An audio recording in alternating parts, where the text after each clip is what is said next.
April 15, 1944. 26,000 feet above the churning waters of the Adriatic Sea.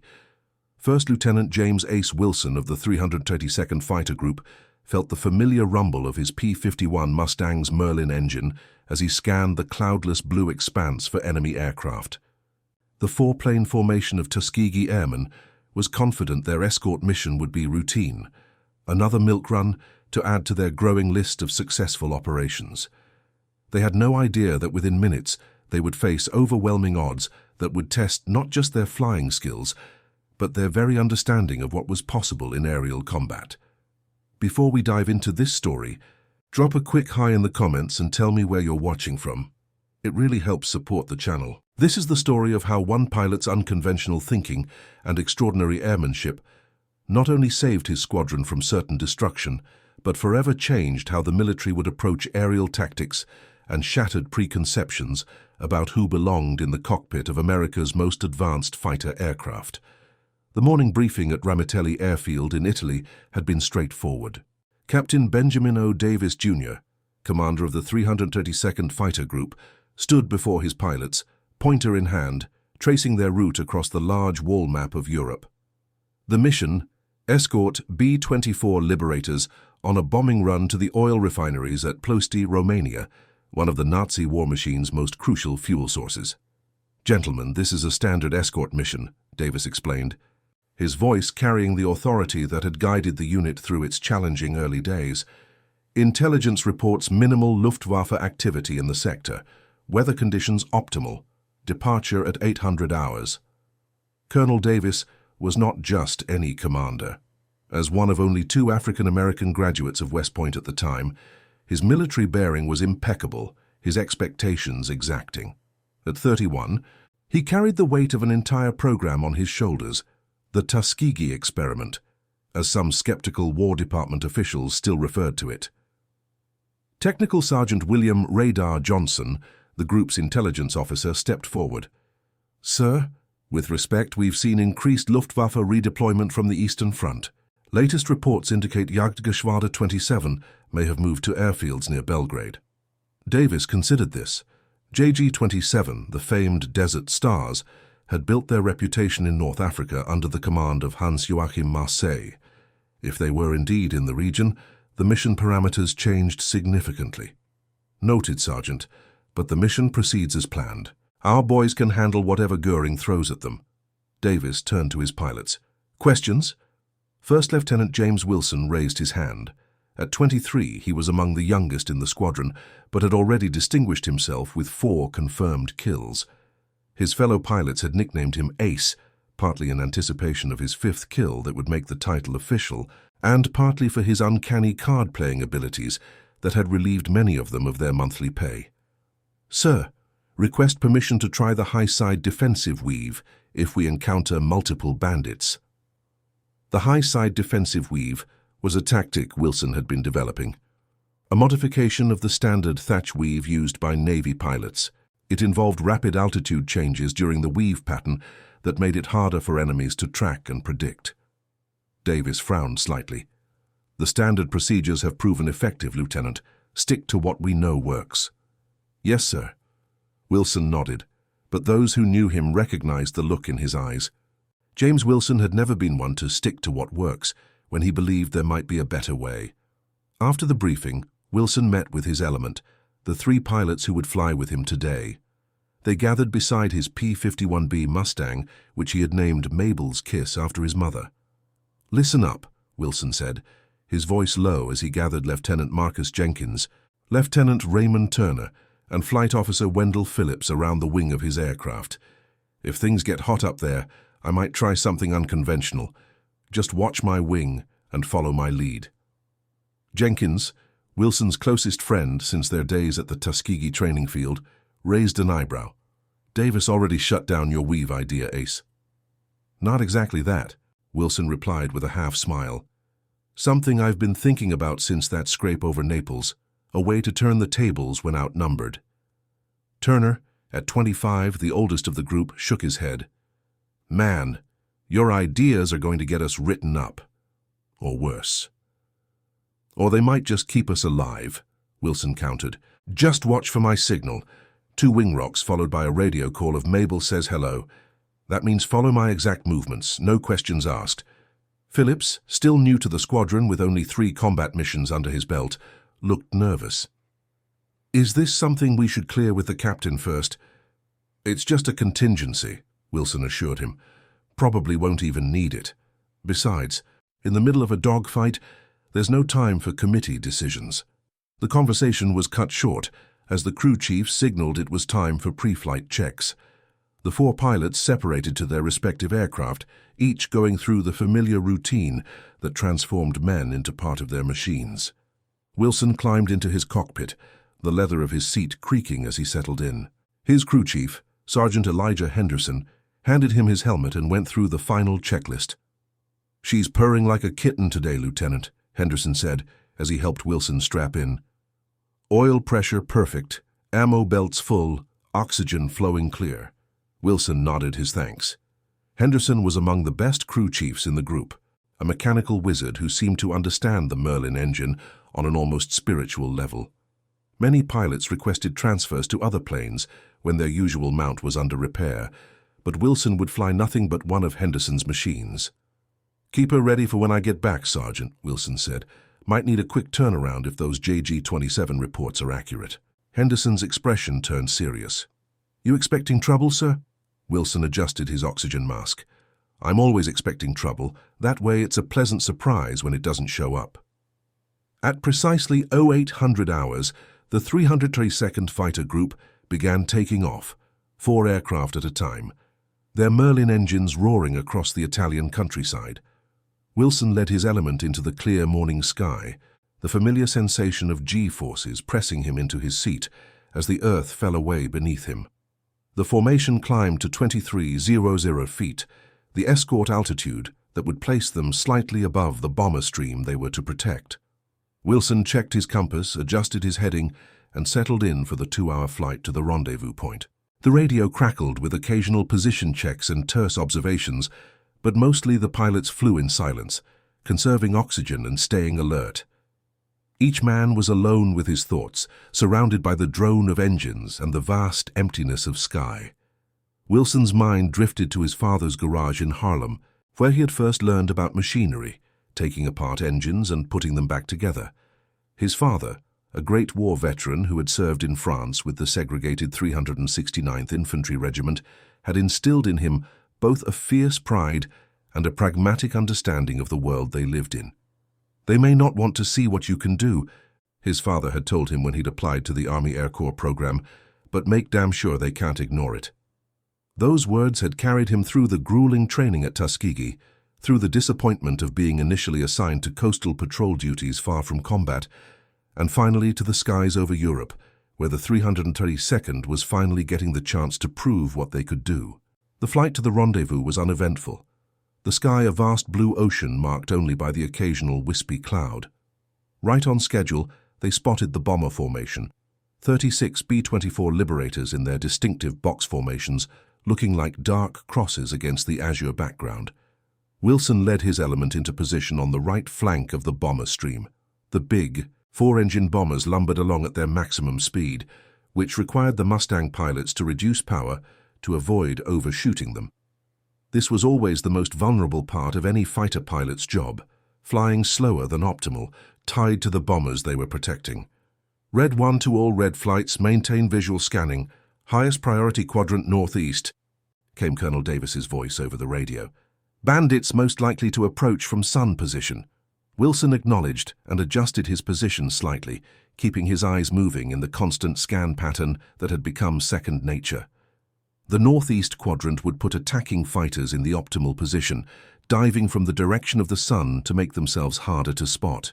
They crossed into enemy airspace without incident, the coastal boundary of Yugoslavia passing beneath them. Wilson checked his fuel gauges, still showing more than enough for the mission and return, and then continued his methodical scan of the sky. It was Jenkins who spotted them first. "Red 3 to red leader, bandits 2 o'clock high, count appears to be 12+ aircraft." Davis's response was immediate. "Confirmed visual. All red flights prepare to engage. Red 1 through 4 remain with bombers. Red 5 through 12 intercept. Identify before engaging. Wilson felt his heart rate accelerate as he spotted the German fighters, the distinctive silhouettes of Bf-109s, their noses pointed directly at the bomber formation. The enemy pilots had timed their approach perfectly, using the sun at their backs to conceal their approach until they were nearly in attack position. Red 6 to Red Leader, aircraft identified as Bf-109G models, markings consistent with JG-27. Wilson felt a chill. The intelligence had been correct. These weren't second-string defenders, but some of Germany's most experienced pilots, veterans of multiple theaters of war. Red Leader to all flights. Engage and protect the bombers at all costs. Good hunting. The dance began. 8 P-51s broke formation, climbing to intercept the attacking Germans, while Wilson and his element remained with 3 other Mustangs as close escort to the bombers. The sky erupted in chaos as aircraft maneuvered for position, the distinctive chatter of machine guns echoing across the emptiness. Contrails crisscrossed like a deadly tic-tac-toe board above the steady bomber stream. Wilson watched the engagement, hands tight on his control stick, waiting. Experience had taught him that the initial attack was often a diversion. He kept scanning, dividing his attention between the furball above and the empty space around them. His vigilance was rewarded when he spotted them, a second formation of Bf-109s, approaching low from the south, having made a wide circle to come in from the least expected direction. Red 3 to Red Leader, second bandit formation, 7 o'clock low, at least 8 aircraft. Davis's voice was calm despite the situation. Red 3, take your element and intercept. Red 1 and 2 will maintain close cover. Roger that, Wilson responded, already banking his aircraft into a descending turn. Jenkins, Turner and Phillips followed, their formation tight as they dove to meet the new threat. The German pilots, seeing they had been spotted, abandoned subtlety and firewalled their throttles, racing toward the vulnerable bomber formation. Wilson did the math in his head. 4 Mustangs against 8 Messerschmitts. Not good odds, especially with JG-27's reputation. Red 3 to element. Standard intercept line abreast, engage at maximum range. Pick your targets and stick with them. The distance closed rapidly. 2 formations of the world's most advanced fighter aircraft, converging at a combined speed of nearly 800 miles per hour. Wilson centered his gun sight on the lead German fighter, waiting for the range to close to 100 yards, the outer effective range of his 650 caliber Browning machine guns. At 200 yards, the German formation suddenly split, 4 aircraft continuing straight, while 4 broke upward in a climbing turn. It was a classic division maneuver, meant to split the defender's attention and create confusion. Stay focused on the level group, Wilson ordered. Don't chase the climbers. The range closed to 100 yards and Wilson squeezed his trigger. His Mustang shuddered as all 6 Brownings fired together, sending a stream of tracers toward the lead German fighter.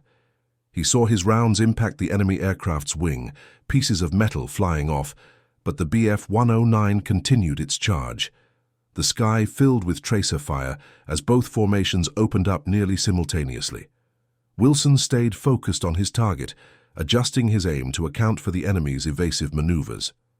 A burst caught the Messerschmitt's engine, and black smoke began pouring from its cowling. The German pilot rolled inverted and dove away, temporarily out of the fight.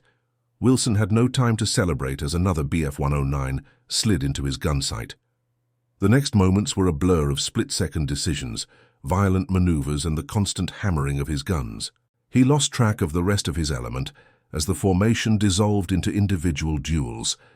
The Mustang's superior high-altitude performance gave the American pilots an advantage, but the German pilots' experience was evident in how they worked to negate this edge, keeping their fights in the vertical plane where their aircraft performed best.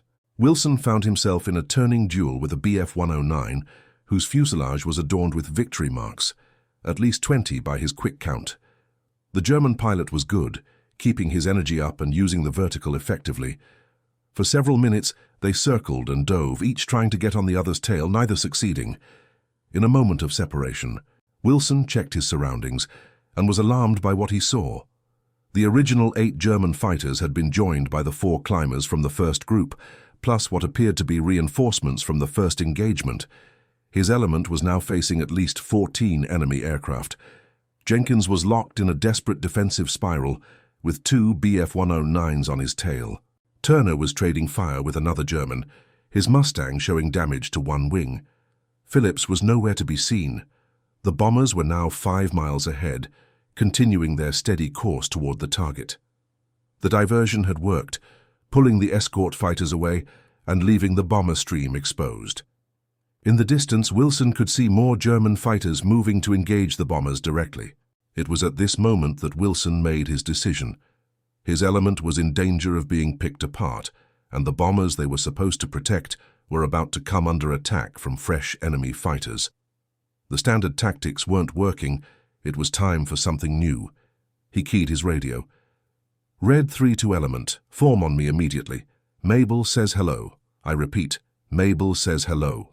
There was a moment of radio silence before Jenkins responded. Red 7 copies, breaking now. Turner's acknowledgement followed. Red 8 copies, on my way. There was no response from Phillips, but as Wilson pulled his Mustang into a climbing turn, he spotted the 4th P-51 still in the fight, trailing smoke but airborne. Red 10, form on me if able, Wilson called. Roger that, came Phillips's strained voice. Aircraft damaged but controllable. Wilson led his element in a tight climb, gaining separation from the German fighters who seemed momentarily confused by the Americans' disengagement. At 30, who was several feet, Wilson leveled off, his engine straining in the thin air. His element formed up behind him, their Mustangs arranged in a tight finger-4 formation. Below them, the German fighters were regrouping, some continuing toward the bomber stream, while others began climbing toward the Americans. Listen carefully, Wilson said, his voice tense but controlled. We're going to hit them with something they've never seen. When I give the signal, we're going into a synchronized dive attack, not line abreast, not in sequence, but stacked and staggered. I'll lead. Jenkins left and below, Turner right and below, Phillips trailing. We maintain this exact formation through the attack run. That's going to put us awful close to each other at attack speed, Turner observed. That's the point, Wilson replied. They won't expect it. We'll look like a single aircraft on approach. When we open fire, we'll have a wall of lead they can't evade. After the first pass, break by pairs. Jenkins with me, Turner and Phillips together. Vertical separation, then reform and repeat. There was a brief silence as his wingman absorbed the unorthodox plan. We haven't practiced this, Jenkins said, a note of concern in his voice. No time like the present, Wilson answered. Those bombers are carrying our buddies. We don't reach them in the next 3 minutes. A lot of boys aren't going home. That settled it. We're with you, Ace, Jenkins said, and the others echoed their agreement. Wilson scanned the sky below. The German fighters had split, half continuing toward the bomber stream while the other half, 8 aircraft, were climbing toward Wilson's position, spreading out for an attack. Perfect, Wilson muttered. They're using a standard spread. They're expecting us to do the same. He keyed his radio. On my mark, move into attack formation. 3, 2, 1, mark. The 4 Mustangs shifted, Jenkins and Turner sliding down into either side of Wilson's aircraft, while Phillips tucked in behind and slightly above. From below, the tight formation would appear as a single aircraft until it was too late. Attack speed on my descent, Wilson ordered. Weapons hot. We hit them at maximum deflection, then brake as ordered. Ready. Now. Wilson pushed his stick forward, and his Mustang responded immediately, nose dropping as gravity took hold. The 4-plane formation dived as one, accelerating rapidly toward the climbing German fighters. The Germans, seeing what appeared to be a single P-51 diving to attack, began to spread out further, expecting the American formation to do the same. By the time they realized their mistake, that what looked like one aircraft was actually 4 flying in incredibly tight formation, it was too late. At Wilson's command, all 4 Mustangs opened fire simultaneously. Instead of the normal cone of fire from a single aircraft, the Germans faced what appeared to be a solid wall of tracers. The effect was devastating. 2 Bf-109s flew directly into the concentrated fire and disintegrated pieces of their airframes tumbling through the sky. A third was hit heavily, its cockpit shattered. the stricken aircraft rolling inverted before plummeting toward the earth below. The remaining German pilots, shocked by the effectiveness of the attack, broke in all directions, their formation shattered. As planned, Wilson and Jenkins broke left, while Turner and Phillips went right, using the momentum of their dive to zoom climb back to altitude. "Reform at Angels 30, Wilson ordered, using the code for 30,000 feet. "Quick assessment. Red 7 aircraft intact, ammunition at 70%, Jenkins reported. Red 8, minor damage to right wing, ammunition good, Turner added. Red 10, still trailing smoke, hydraulic pressure falling, but I can maintain formation, Phillips said, his voice steadier now. Wilson checked his own aircraft. The Mustang was performing perfectly, no damage sustained in the brief but intense engagement. Red 3 to Element, those bandits are regrouping and they've been reinforced. I count 12 aircraft now. We'll make one more pass with the same tactic, then break for the bomber stream. The German fighters, recovering from their initial shock, had indeed reformed and were climbing again, but their formation was tighter now. They had learned from the first attack. This would make the second pass more dangerous. Same formation, but this time we break earlier, as soon as we're through their formation. They'll be expecting us to maintain the wall of fire longer. Don't give them the chance to counter. The Tuskegee Airmen executed the diving attack again, their timing even better after the first experience. The German pilots, wary now, attempted to evade, but the concentrated fire from the 4 Mustangs still took a toll. One more Bf-109 went down, and 2 others broke away trailing smoke. As ordered, Wilson's element broke formation immediately after the firing pass, denying the Germans a clear counterattack opportunity. The American pilots used their energy advantage to climb away, regrouping at altitude. Red 3 to Red Leader, Wilson called. We've engaged the southern element, destroyed at least 4, damaged others. Request permission to return to bomber escort position. Colonel Davis's voice came back, tension evident. Approved, Red 3, we're heavily engaged here. Bombers have taken casualties. Get back fast. Wilson led his element in a direct course back to the bomber stream, pushing their engines to the limit.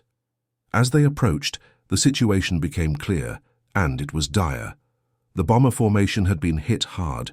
3 B-24s were missing from the formation, and several others showed damage. What was worse, at least 15 German fighters were still engaging, diving through the bomber boxes from multiple angles. Red 3 to Element, will enter from above. Standard bomber defense pattern, prioritize bandits making attack runs. As they dove toward the furball, Wilson spotted a Bf-109 lining up behind a straggling B-24. The bomber was trailing smoke from one engine, struggling to maintain formation. Wilson rolled in behind the German fighter, closing rapidly. The Messerschmitt pilot, focused on his prey, didn't see Wilson coming. A 2-second burst from the Mustang's 6.50 calibers tore into the German fighter's fuselage. The Bf-109 shuddered, then rolled inverted, its pilot either dead or having lost control. Wilson pulled up sharply to avoid debris, scanning for his next target. The sky around the bomber formation was chaos. Aircraft everywhere, tracer fire crisscrossing. The steady thump of flak from distant anti-aircraft batteries adding to the confusion. For the next 20 minutes, Wilson and his element fought desperately to protect the bombers. The German attacks were relentless, showing a determination that went beyond normal air combat. These pilots had been ordered to stop this raid at all costs, and they were willing to take extraordinary risks to do so. Wilson shot down another Bf-109, bringing his total for the day to 3, and his career total to 7, making him officially an ace twice over.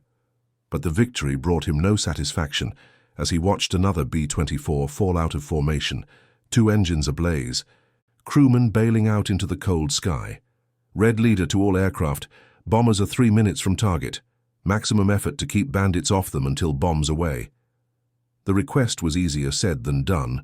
Wilson's element was down to just 3 aircraft now.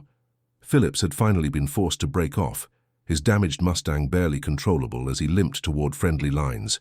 The remaining German fighters, Wilson counted at least 10 still in the fight, seemed to sense the critical moment approaching and pressed their attacks with renewed vigor. Red 3 to 7 and 8, we need something else, They're expecting us to stay close to the bombers. Let's give them something else to think about. Wilson outlined his plan quickly, a modification of their earlier tactic, but with a new twist. Instead of attacking from above, they would drop below the bomber stream, then execute a high-speed climbing attack through the German fighters, using the bombers as cover. "It's risky," Jenkins commented. "If we miscalculate, we could hit the bombers ourselves." "No choice," Wilson replied. "Look at them. They're setting up for a coordinated attack from below. If they succeed, we'll lose half the formation." Indeed, the German fighters were gathering below the bomber stream, climbing in what looked to be a planned mass attack on the bombers' vulnerable undersides. "Follow my lead. Tight formation until we're through their line, then break and engage individually." Wilson led his 2 remaining wingmen in a shallow dive, dropping below and ahead of the bomber formation. They leveled off at 20,000 feet, 3,000 feet below the B-24s, and throttled back briefly to let the bombers overtake them. The German fighters, focused on their imminent attack, failed to notice the 3 Mustangs sliding into position beneath them. As the bombers passed overhead, Wilson pushed his throttle to the firewall. "Now, maximum power, climb right at my lead." The 3 P-51s surged upward, their Merlin engines screaming as they pushed through the red line. They shot through the German formation from below, their combined firepower catching 3 enemy fighters completely by surprise. 2 Bf-109s fell immediately, one exploding as its fuel tanks were hit, the other spiraling down with its cockpit shattered. The remaining German fighters scattered, their coordinated attack broken before it began. Wilson and his wingmen split as planned, each pursuing a different enemy aircraft. In the confusion that followed, the bombers reached their release point unhindered. Bomb bay doors opened, and hundreds of 500-pound demolition bombs fell toward the oil refineries below. "Bombs away, all escorts, close formation, and cover withdrawal." The mission had succeeded, but the cost had been high. 5 B-24s had been shot down, with the fate of their 10-man crews unknown. The 332nd had lost 2 Mustangs with several others, including Phillips's, damaged. As Wilson led what remained of his element in a climbing turn to rejoin the main formation, he spotted a lone Bf-109 making a final desperate attack on one of the damaged bombers. Without hesitation, he rolled in behind the German fighter. The Messerschmitt pilot saw him coming and broke off his attack, turning to engage Wilson instead. What followed was one of the most intense one-on-one dogfights of Wilson's career. The German pilot was exceptional, his aircraft control precise, his tactical decisions flawless. For minutes that felt like hours, they twisted through the sky, each seeking the advantage that would end the duel. Energy management became crucial, as both aircraft bled speed in tight turns, then dove to recover it. Wilson recognized the distinctive yellow nose of the German fighter. It was one of JG-27's squadron leaders, likely with dozens of kills to his credit. The American pilot found himself pushed to the very limits of his abilities and his aircraft's performance envelope. The turning point came when Wilson executed a maneuver he had practiced but never used in combat. A high-speed vertical reversal that involved pulling up into a climb, then using the rudder to yaw the aircraft around while applying opposite aileron, essentially making the Mustang pivot in place. The maneuver was dangerous, putting enormous stress on both aircraft and pilot, but it worked. The German pilot, expecting Wilson to continue his climb, had followed, only to find the American fighter suddenly pointing directly at him. Wilson's guns blazed, catching the Bf-109 at near point-blank range. The German aircraft's canopy shattered, and it rolled inverted before diving straight down. Its pilot slumped in the cockpit. With that final victory, the air battle was over. The remaining German fighters, low on fuel and ammunition, broke off combat and headed for their bases. The bomber formation, though depleted, continued on its heading toward Allied territory. "Red leader to all aircraft. Form up for return to base. Good work, gentlemen, especially you, Red 3. That was some of the finest flying I've ever seen." Wilson acknowledged the compliment with a simple, "Thank you, sir." He was exhausted, the adrenaline that had sustained him through the battle now ebbing, leaving him drained. His muscles ached from the sustained G-forces, and his mouth was dry despite the oxygen flowing through his mask. The return flight was conducted in relative silence. each pilot processing the events of the mission in his own way. Wilson thought about Phillips, hoping his damaged aircraft had made it to friendly territory. He thought about the bomber crews who wouldn't be returning, and about the German pilots who had fought with such determination. As they approached Ramitelli Airfield, Wilson performed a quick status check with his remaining wingmen. Red 7, fuel at 15%, aircraft undamaged, Jenkins reported. Red 8, fuel at 18%, minor damage to right wing and horizontal stabilizer, controls responsive, Turner added. Wilson checked his own gauges. Red 3, fuel at 13%, no damage. It would be a tight margin, but enough to get them home safely. As they entered the landing pattern, Wilson spotted an aircraft ahead of them, a P-51 trailing light smoke. To his relief, he recognized Phillips's tail number. Red 10 made it, he radioed to his element. Looks like we're all coming home. The debriefing session was lengthy and detailed. Colonel Davis wanted every aspect of the mission analyzed, particularly Wilson's unorthodox tactics that had proven so effective. Lieutenant, explain again this formation attack you employed, Davis requested, his pen poised over his notepad. Wilson stood before the wall map, using his hands to illustrate the maneuver. Sir, the standard spread formation gives us coverage but divides our firepower. By stacking the aircraft in an offset vertical formation, we concentrated our fire in a pattern the enemy couldn't evade. From their perspective, what looked like one aircraft was suddenly putting out the firepower of 4. Davis nodded thoughtfully. The risks of such close formation at attack speeds are considerable. Yes, sir, Wilson acknowledged, but the Germans weren't expecting it. Their defensive reactions were designed for standard attacks. This gave us the element of surprise, even though we were outnumbered. The intelligence officer, Sergeant Johnson, spoke up. Preliminary reports indicate JG-27 lost at least 11 aircraft today, possibly more. That's significant. They're one of the Luftwaffe's elite units. Colonel Davis made a few more notes, then closed his notebook. Lieutenant Wilson, your initiative today saved both your element and possibly the entire bomber formation. I'm recommending you for the Distinguished Flying Cross. He paused, then added with the ghost of a smile, I'm also directing that your stacked attack formation be analyzed for possible inclusion in our tactical manual. Wilson stood straighter. Thank you, sir. Don't thank me yet, Davis replied, his expression turning serious. I'm also noting that you disregarded standard procedure. Under different circumstances, that might have earned you a reprimand. Understood, sir. Davis dismissed the pilots but asked Wilson to remain behind. When they were alone, the commander's formal demeanor softened slightly. James, what you did today was either brilliant or insane, possibly both. Wilson remained at attention. Sir, I believed it was our only option given the circumstances. Davis nodded slowly. I know, and you were right. He walked to the window, looking out at the airfield where ground crews were already repairing the battle damage on the returned aircraft. Do you know what they're saying about us back home? Davis asked without turning around. No, sir. The papers are calling us an experiment. The Tuskegee experiment. As if we're laboratory subjects instead of soldiers. Davis turned to face Wilson. Every mission we fly, every bomber we protect, every enemy aircraft we shoot down, it's all being scrutinized more closely than any other unit in this theater. Wilson understood immediately. The 382nd wasn't just fighting the Germans.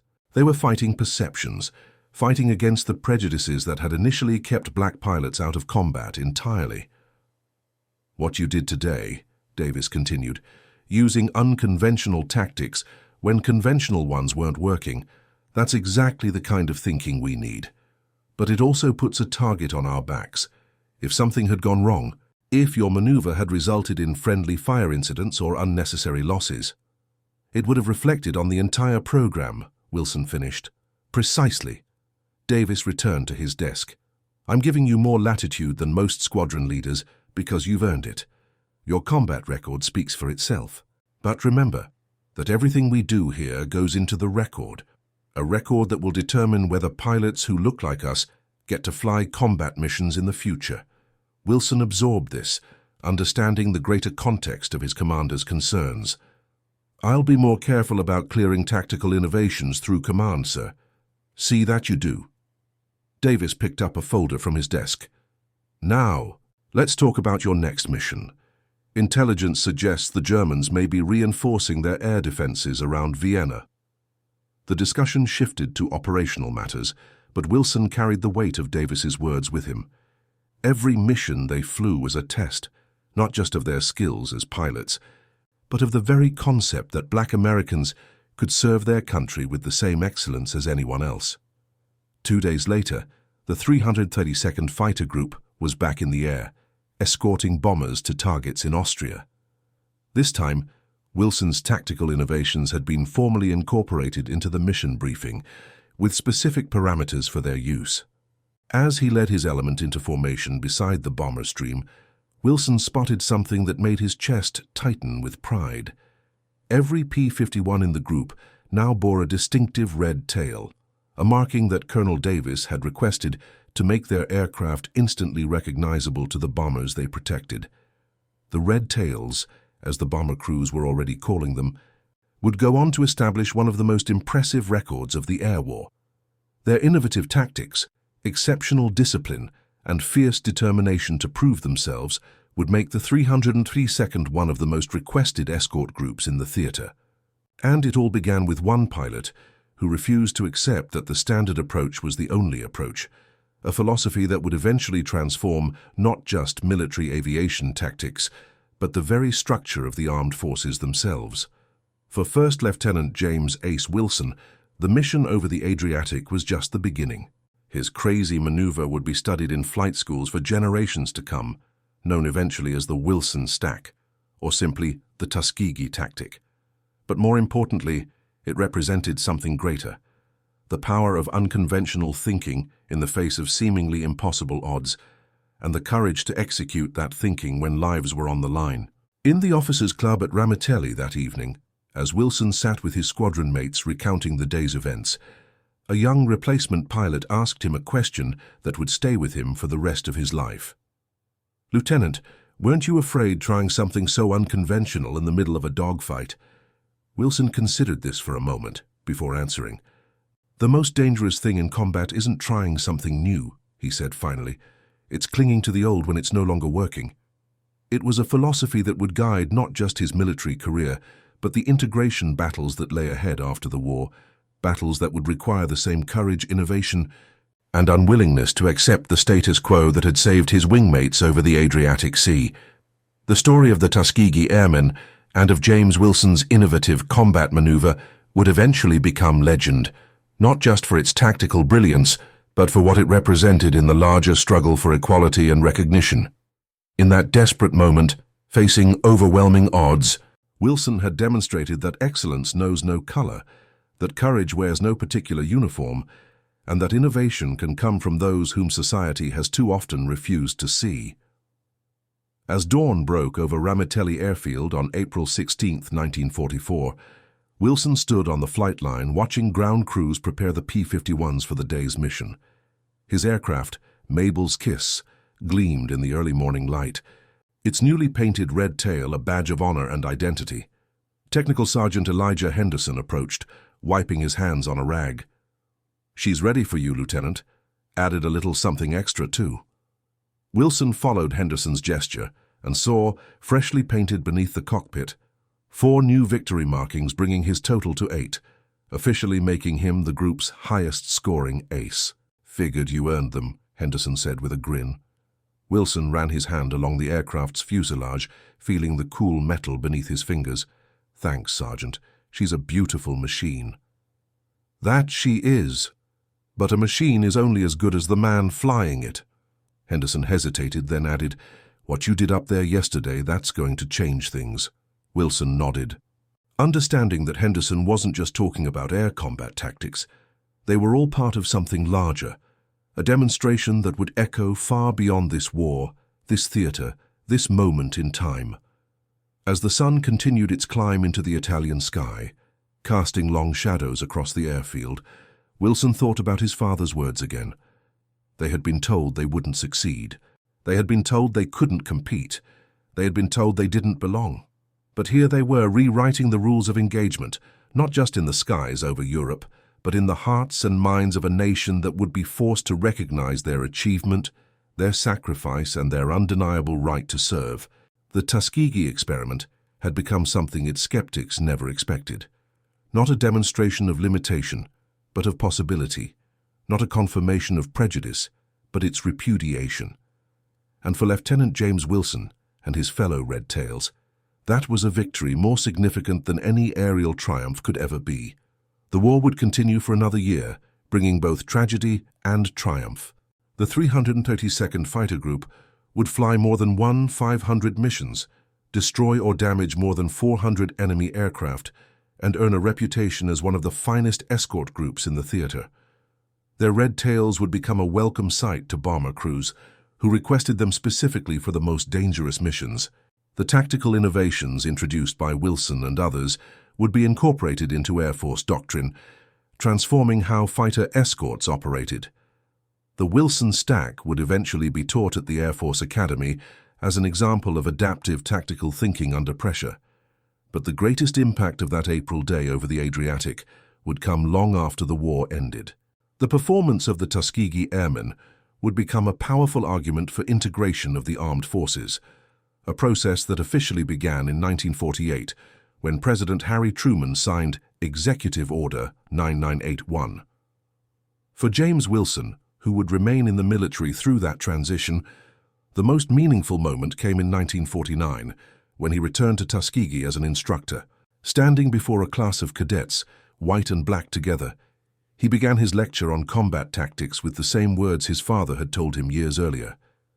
They may not want to see what you can do, but make damn sure they can't ignore it. For the pilots of the 332nd Fighter Group, the Red Tails of Tuskegee, that had never been just about aerial victory. It had been about proving, mission by mission, dogfight by dogfight, that courage, skill, and innovation recognize no color line, a truth as clear as the red paint on their aircraft tails and as lasting as the freedom they fought to defend.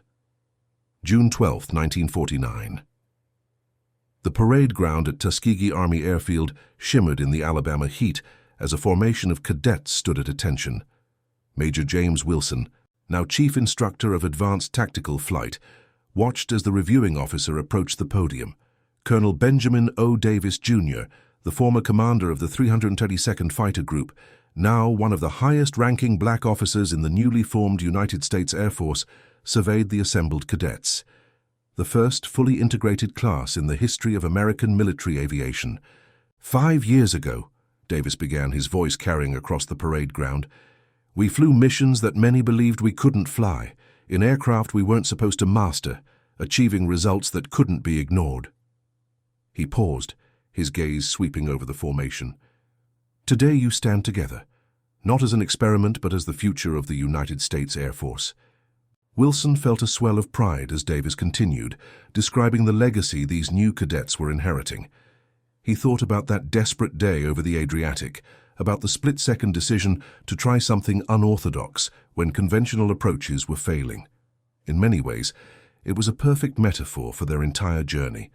The willingness to innovate when tradition proved inadequate, the courage to challenge expectations when lives were at stake. After the ceremony, Davis sought out Wilson.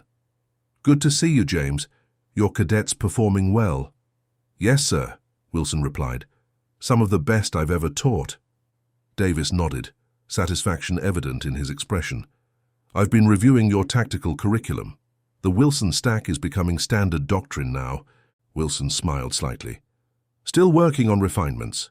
The basic principle is sound, but there are situations where variations work better. Always innovating, Davis observed. That's what got us here. He gazed across the airfield, where a line of T-6 Texan trainers waited for the afternoon's flights. You know, when we started, they called this the Tuskegee experiment. Now they're calling it the Tuskegee example. The two officers stood in companionable silence for a moment, contemplating the distance traveled, not just in miles or years, but in perceptions changed and barriers broken. Any regrets? Davis asked finally. Wilson considered the question. Only that some of our boys didn't make it to see this day. He thought of the pilots lost during training and combat, men whose sacrifice had helped pave the way for the changes now taking place. Davis nodded solemnly. Their contribution won't be forgotten. I'm seeing to that personally. In the years that followed, the legacy of the Tuskegee Airmen would indeed be preserved and celebrated.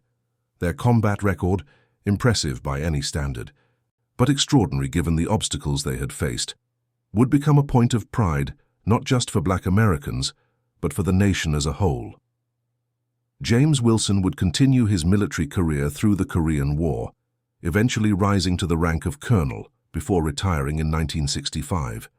His tactical innovations would be expanded and refined, becoming part of the fundamental doctrine taught to fighter pilots across the NATO alliance. But perhaps his most lasting contribution came through the cadets he trained, a generation of pilots who grew up without the artificial limitations that had been imposed on Wilson and his contemporaries. Many of these young officers would go on to distinguish themselves in the skies over Korea and Vietnam, their achievements standing as testament to the path blazed by the Red Tails. In his retirement, Wilson became a sought-after speaker, sharing the story of that April day over the Adriatic when necessity had birthed innovation. His narrative always emphasized not just the tactical aspects, but the larger context, how the Tuskegee experiment had transformed from a reluctant concession into a powerful example of what was possible when talent was allowed to flourish regardless of race. At a reunion of the 322nd Fighter Group in 1975, Wilson reconnected with Jenkins, Turner, and Phillips, the three wingmen who had followed his lead on that fateful mission. All had survived the war, each carrying the experience forward in his own way. Jenkins had remained in the Air Force until 1970, retiring as a lieutenant colonel after serving as a squadron commander in Vietnam. Turner had returned to civilian life, using his GI Bill benefits to earn an engineering degree and eventually working on the Saturn V rocket program for NASA. Phillips, whose damaged aircraft had barely made it back to friendly territory, had become a commercial airline pilot, one of the first black captains for Trans World Airlines. As they reminisced over dinner, Phillips raised his glass in a toast.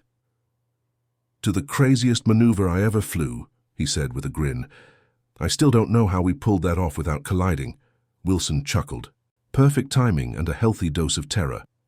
"You know," and Jenkins added, "I used a variation of that stack in Korea, modified for jets, of course. The MiG pilots never knew what hit them." "The principle was sound," Wilson said.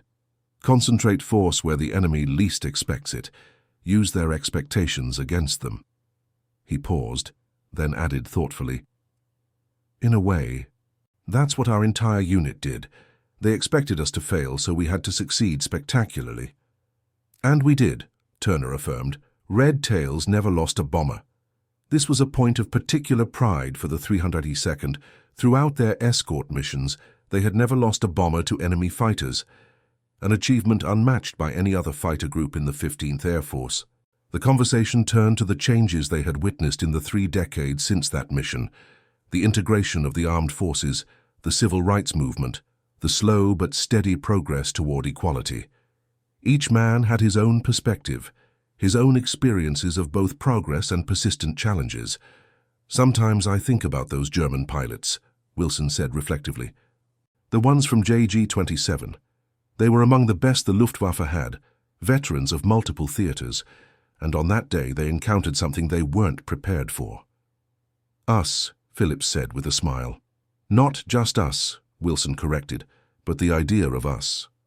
Black pilots flying the most advanced fighter in the world, executing tactics they'd never seen before." He swirled the ice in his drink. "I wonder if they ever realized what they were part of, a moment when everything changed." "Probably not," Jenkins replied. "To them, we were just another enemy. They couldn't see the significance."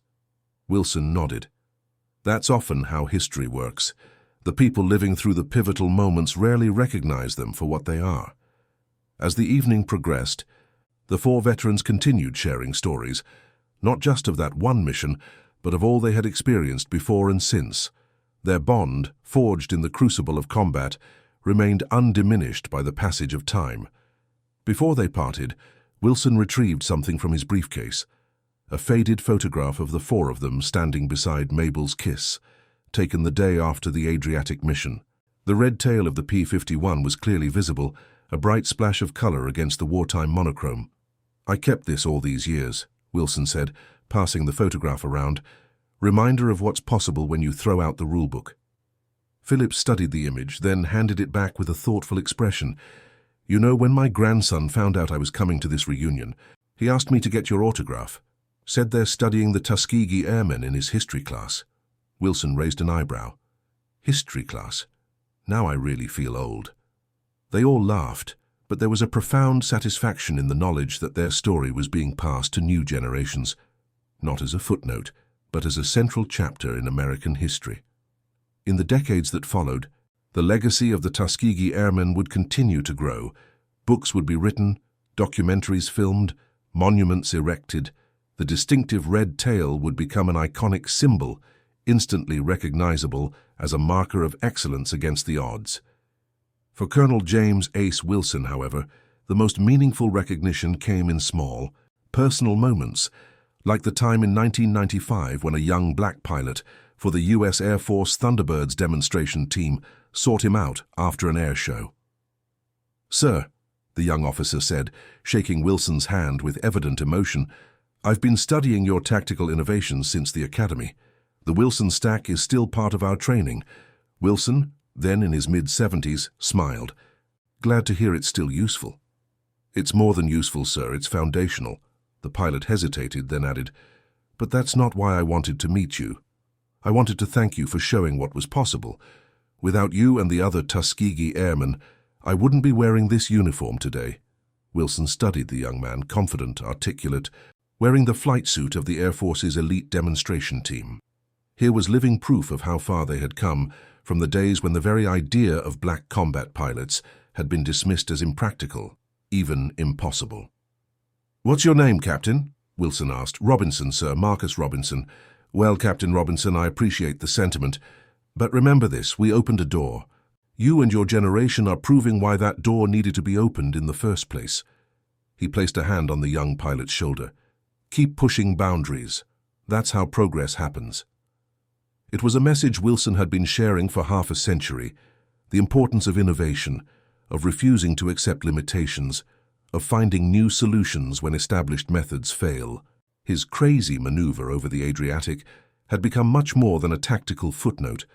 It had become a metaphor for the larger struggle for equality, a tangible example of excellence that could not be dismissed or denied. In 2007, at the age of 86, Wilson attended the ceremony in Washington, D.C., where the Tuskegee Airmen collectively received the Congressional Gold Medal, the highest civilian award bestowed by Congress. As he sat among his fellow veterans, their numbers diminished by time, but their legacy secure, he reflected on the journey that had brought them to this moment. From an experiment, designed with the expectation of failure to receiving the nation's highest civilian honor, it was a trajectory that defied all predictions, much like the unorthodox combat maneuver that had saved his wingmates over the Adriatic so many years ago. President George W. Bush, presenting the medal, spoke words that resonated deeply with Wilson. "The Tuskegee Airmen helped win a war, and you helped change our nation for the better," the president said. "For all the unreturned salutes and unforgivable indignities, I salute you for the service to the United States of America." As Wilson joined his comrades in returning that long-overdue salute, he thought about the bomber crews they had protected, the German pilots they had encountered, and the generations of Americans, of all backgrounds, who had benefited from the barriers they had broken. In that moment, the distant memories of combat over Europe merged with the present, creating a continuity of service and sacrifice that transcended time. After the ceremony, as the elderly veterans gathered for photographs, Wilson found himself standing next to a familiar face, Wendell Phillips, the fourth member of his element during that crucial mission. "Thinking about that day over the Adriatic?" Phillips asked, noting Wilson's reflective expression. "How did you know?" Phillips smiled. "Because I think about it too, the day we rewrote the rules." "We did what we had to do," Wilson replied. "Found a solution no one had tried before. "And isn't that the whole story of the Tuskegee Airmen?" Phillips observed. "Doing what everyone said couldn't be done, finding solutions no one had tried before." Wilson nodded, acknowledging the truth in his old wingman's words. Their individual stories, their personal achievements, were threads in a larger tapestry, one that continued to unfold through the lives of those who followed the path they had helped clear. As he prepared to leave Washington after the ceremony, Wilson received a package at his hotel, a model of a P-51D Mustang with the distinctive red tail of the 322nd Fighter Group. Accompanying it was a note from a teenager in Chicago who had watched the ceremony on television. "Dear Colonel Wilson," the note read, "I'm building a model of your plane for my history class project. My teacher says your tactics are still taught at the Air Force Academy. I want to be a pilot someday too. Thank you for showing it's possible." Wilson carefully packed the model for the journey home, touched by the continuation of legacy across generations. The Tuskegee experiment had long since transformed into the Tuskegee example, a demonstration of what could be achieved when artificial barriers fell away and excellence was allowed to flourish wherever it appeared. For James "Ace" Wilson, the recognition and honors were gratifying, but the true measure of success lay in the opportunities now available to young Americans like the student from Chicago. Opportunities to serve, to excel, to innovate without the burden of prejudice that had shadowed his own generation. The crazy maneuver that had saved his wingmates over the Adriatic had been born of necessity, a creative response to a desperate situation. In much the same way, the Tuskegee Airmen themselves had been a response to a different kind of necessity, the nation's need for skilled pilots in a global conflict, a need that ultimately proved more compelling than the prejudices of the time. As Wilson often told audiences in his later years, innovation doesn't come from comfort. It comes from pressure, from moments when the conventional wisdom fails and you have to find a new path forward. It was a lesson as relevant in peacetime as in war, as applicable to social progress as to aerial combat. And it remained, to the end of his days, the principle that best defined both his military service and his contribution to the long struggle for equality, the willingness to try what had never been tried before when the established methods proved inadequate to the challenge at hand. In his final interview, given shortly before his death in 2012, Wilson was asked what he considered his greatest achievement. "People always expect me to talk about aerial victories or medals," he replied with a smile. "But for me, it's simpler than that. We were told what we couldn't do, what wasn't possible, and we did it anyway, not just survived, but excelled." He paused, his eyes drifting to the window where spring sunlight illuminated the world beyond. "That's the real victory, proving that excellence knows no color, that courage wears no particular uniform, and that innovation can come from those whom society has too often refused to see." It was a fitting epitaph for a man whose crazy maneuver had saved his wingmates from certain death, and whose life had been dedicated to proving that the only limits that truly matter are those we choose to accept or reject. As dawn broke over the Tuskegee Airmen Memorial in Washington, D.C. on Veterans Day 2020, a young Air Force pilot in dress uniform stood before the bronze statue depicting a Tuskegee Airman looking skyward. In her hand, she held a small model of a red-tailed P-51 Mustang, the same model that had been sent to James Wilson years earlier. Captain Sophia Robinson, granddaughter of Marcus Robinson, had brought the model to honor the legacy that had made her own career possible. Now an instructor at the Air Force Academy, she taught the very tactical innovations that Wilson had pioneered, passing his lessons to a new generation of pilots who would never know the barriers he had faced. As visitors began to arrive at the memorial, Captain Robinson placed the model at the base of the statue, a small, personal tribute to the man whose courage in the skies over Europe had opened doors for countless others.